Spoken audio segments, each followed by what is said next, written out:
আপনারা দেখতে পাচ্ছেন আমাদের ইউএন রিপ্রেজেন্টেটিভ গোয়েন আমাদের সাথে আজকে দীর্ঘ আলোচনা হয়েছে।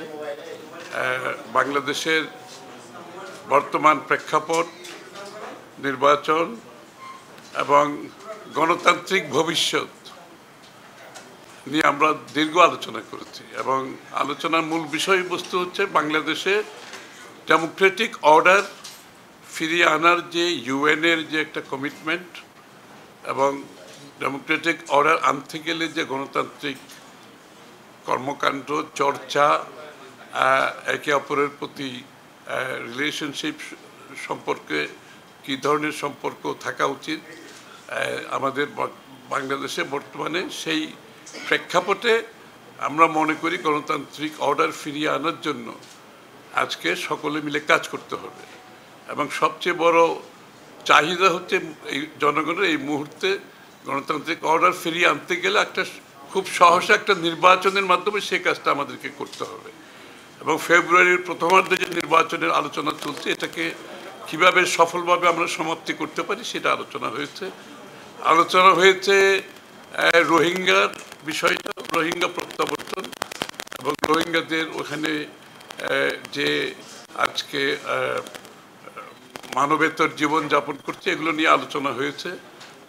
এবং বাংলাদেশের রোহিঙ্গাদের সহায়তার ব্যাপারে বাংলাদেশ সরকার এবং বিদেশিদের একসাথে একযোগে রোহিঙ্গাদের যে কক্সবাজারে অবস্থান, তাদের আগামী দিনের ভবিষ্যৎ কিভাবে তাদের যতদিন তারা প্রত্যাবর্তন করা না যায় ততদিন তাদের বিষয়ে যে জাতিসংঘের সমর্থন ব্যক্ত করেছেন এবং এটাকে আমরা কিভাবে আরও উন্নততর করতে পারি, ভালোভাবে এগিয়ে নিয়ে যেতে পারি। আর এই তো আর কি আলোচনা, এই তো হ্যাঁ হ্যাঁ।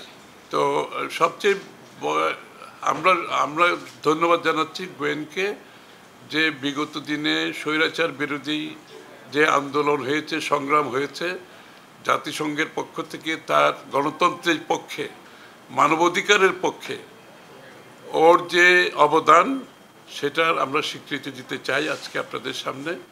অত্যন্ত কঠিন সময়ের মধ্যে জাতিসংঘের পক্ষ থেকে ওর যে ভূমিকা ছিল, এটা আমরা তার প্রতি ধন্যবাদ জানিয়েছি আজকে। তার সাহসী ভূমিকা ছিল এবং জাতিসংঘের সত্যিকার অর্থে যে চার্টার অনুযায়ী যে প্রত্যেকটি দেশের মানুষের গণতান্ত্রিক অধিকার, রাজনৈতিক অধিকার, সাংবিধানিক অধিকার, মানবাধিকার নিশ্চিত করার লক্ষ্যে সে সাহসী ভূমিকা পালন করেছে বিগত একটা স্বৈরাচার আমলে।